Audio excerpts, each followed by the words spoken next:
Hello guys, good morning, welcome to my vlog.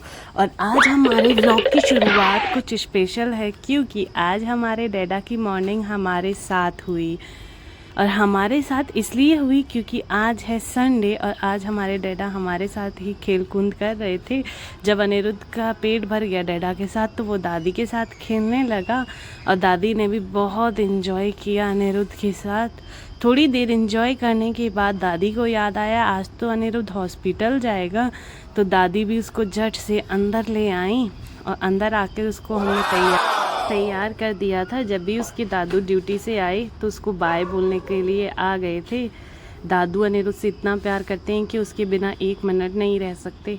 और यहाँ पर हमारे डैडा गाड़ी में शेड लगा रहे थे क्योंकि आज बहुत ज़्यादा धूप हो रही थी और अनिरुद्ध को थोड़ी सी आइज़ में प्रॉब्लम हो रही थी। तो हम आगे आपको बताएंगे कि हमारे अनिरुद्ध की आइज़ में ऐसा क्या हुआ जिसकी वजह से हमें अनिरुद्ध को हॉस्पिटल ले जाना पड़ा।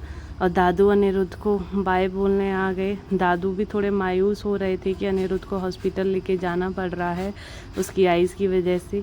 जैसे ही मैंने दरवाज़ा खोला तो मुझे दिखा ये पकौड़े और गाइस अनिरुद्ध इतना खुश हो गया इन सबको देखकर। और ये थे हमारे लौकी के पकौड़े और दादू अनिरुद्ध को गाड़ी सिखा रहे हैं। गाइस डेली उसको लेके जाते हैं। फिर डैडा का भी काम फिनिश हो ही गया था, सारी गाड़ियों में सीट लगा दी थी। उसके बाद हम लोग चल दिए अनिरुद्ध को लेकर हॉस्पिटल।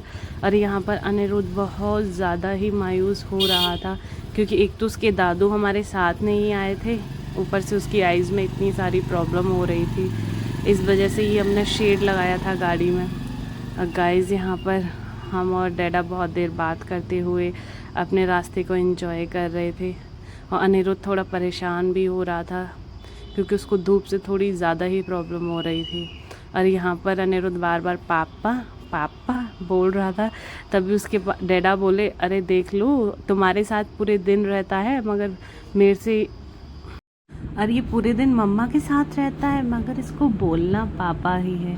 सच्ची में बच्चे कितना परेशान कर लेते हैं ये मुझे अब समझ में आ रहा है। गाइस अनिरुद्ध को इतना सारा पैम्पर करने के बाद भी इसने मुझे इतना परेशान कर लिया ना हॉस्पिटल तक जाते जाते। और इसके डैडा मस्ती कर रहे थे कि अभी तो कुछ नहीं है, अभी तो और बड़ा होने दो इसको, इसकी शैतानियाँ तो दिन ब दिन बढ़ेंगी। और सच्ची में मैं डेली अनिरुद्ध की एक नई शैतानियों को अब देखती जा रही हूँ। सच में कभी कुछ करता है कभी कुछ करता है। फिर हम लोग हॉस्पिटल के बहुत नज़दीक थे तो हमने शेड्स को हटा दिया था क्योंकि अनिरुद्ध बहुत देर से परेशान था कि मम्मा मुझे बाहर का तो देखने दो।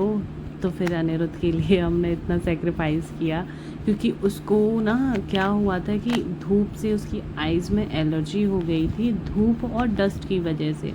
इस वजह से हम लोगों ने गाड़ी में शेड्स लगाए थे कि उसको कोई ज़्यादा प्रॉब्लम ना हो।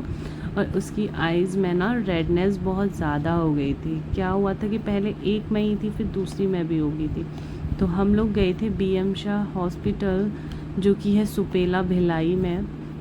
गाइस हम लोग पहुंच चुके थे। फिर हमने इसको डॉक्टर को भी दिखाया और डॉक्टर बहुत ही अच्छे थे इस हॉस्पिटल के, हमें बहुत अच्छे लगे। चिल्ड्रंस के डॉक्टर थे। और फिर हम लोग घर आ गए और घर आके हमने अनिरुद्ध को फ्रेशन अप कर दिया था क्योंकि बाहर बहुत सारे बैक्टीरियाज़ होते हैं जो कि बच्चों को बहुत इम्पैक्ट करते हैं। उसके बाद अनिरुद्ध के दादू अनिरुद्ध को लेके बाहर बैठे हुए थे तो मैंने बोला कि दादू मेरे को दे दो ना, तो नहीं दे रहे थे वो अनिरुद्ध को क्योंकि उनको बहुत बेकार लग रहा था कि अनिरुद्ध की आइज़ में इन्फेक्शन हो गया था। और फिर उसकी फ्रेंड्स आ गई थी। और गाइस दादू की एक बात बताऊं, दादू ना ड्यूटी कर रहे हैं और अनिरुद्ध को मेरे को दे भी नहीं रहे थे। मैंने कहा दे दो कि नहीं। अब देखिए गाइस किस तरीके से वो अपनी ड्यूटी को भी मैनेज कर रहे हैं और अनिरुद्ध को भी। और अनिरुद्ध भी दादू को परेशान करने का एक मौका भी नहीं छोड़ रहा था और वो अपनी अक्षरा दीदी के साथ खेल रहा था। फिर खेलने के बाद उसका जब पेट भर गया तो फिर वो बाहर चला गया अपने दादू के साथ। और आज उसके साथ 2 न्यू फ्रेंड्स आए, एक का नाम ओम और एक प्रतीक थे और वो उनके साथ बहुत सारा इन्जॉय कर रहा था। और प्रतीक के साथ उसके चाचू आए थे और ओम के साथ उसके दादू। तो काफ़ी सारी मस्ती हुई आपस में बच्चों की। उसके बाद उसके दादू अंदर आ गए कि बहुत ज़्यादा गर्मी हो रही है। जब शाम के टाइम पे दोबारा से दादू अनिरुद्ध को बाहर लेके गए तो तुरंत ही दादू ने पैर बाहर निकाला घर से। जब ही इतने सारे बच्चे आ गए अनिरुद्ध के साथ खेलने और अनिरुद्ध को पैम्पर करने, और अनिरुद्ध भी इतना खुश हो जाता है बाहर जाके, पता नहीं इसको क्या मिल गया। और वो बहुत मस्ती करने लगा सबके साथ और बहुत इन्जॉय कर रहा था।